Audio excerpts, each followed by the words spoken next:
الحمدللہ رب العالمین والصلاة والسلام علی سید المرسلین اما بعد فاعوذ باللہ من الشیطان الرجیم بسم اللہ الرحمن الرحیم۔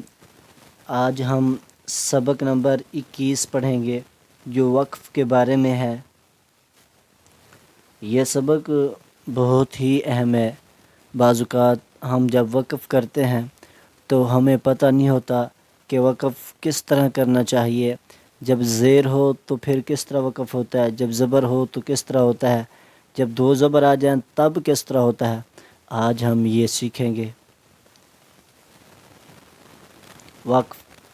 وقف کے معنی ٹھہرنے اور رکنے کے ہیں، یعنی جس کلمے پر وقف کریں تو اس کلمے کے آخری حرف پر آواز اور سانس دونوں کو ختم کر دیں۔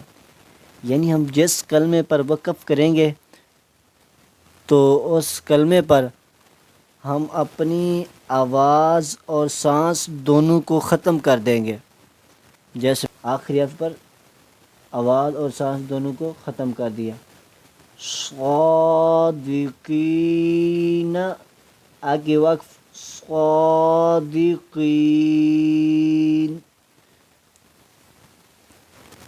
کلمے کے آخری حرف پر زبر، زیر پیش، دو زیر، دو پیش، کھڑا زیر، الٹا پیش ہو تو اس حرف کو وقف میں ساکن کر دیں گے۔ یعنی یہ جتنی ہم نے یہ علامتیں پڑھی ہیں، زبر، زیر پیش، دو زیر، دو پیش، کھڑا زیر، الٹا پیش، آخری حرف پر ہوں جس پر ہم وقف کر رہے ہیں تو اس صورت میں اس حرف کو ساکن کر دیں گے۔ کلمے کے آخری حرف پر دو زبر ہوں تو انہیں وقف میں الف سے بدل دیں۔ یعنی جب ہم ایسے حرف پر وقف کرنا چاہ رہے ہیں جس کے آخر میں دو الف ہے تو اسے ہم الف سے بدل دیں گے۔ جیسے یہ دیکھیں کہ آخری حرف پر دو زبر آ گئے، اب اس پر ہم وقف کرنا ہے تو دو زبر کو ہم الف سے بدل دیں گے۔ جیسے الفافم، آگے وقف الفافا۔ جب دو زبر ہوں تو انہیں وقف میں الف سے بدل دیں گے۔ جیسے ابھی ہم نے پڑھا ہے الفافم، آگے وقف الفافا۔ اسی طرح کلمے کے آخر میں گول تا ہو، خواہ کوئی بھی حرکت ہو یا تنوین، اسے وقف میں ہا ساکن سے بدل دیں گے۔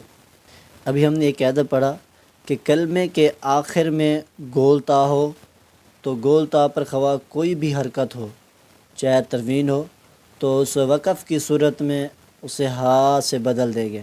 قوتاً، آگے وقف قوہ۔ رقباتن، آگے وقف رقبہ۔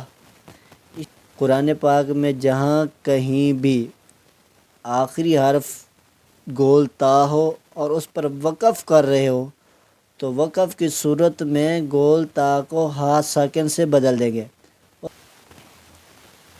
کھڑا زبر، حروف مدہ اور ساکن حرف وقف میں تبدیل نہیں ہوتے۔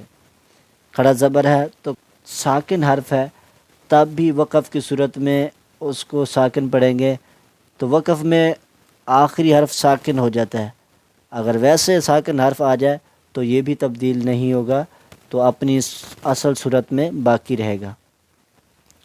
مشدد حرف پر وقف کی صورت میں تشدید باقی رکھیں مگر حرکت کو ظاہر نہ ہونے دیں۔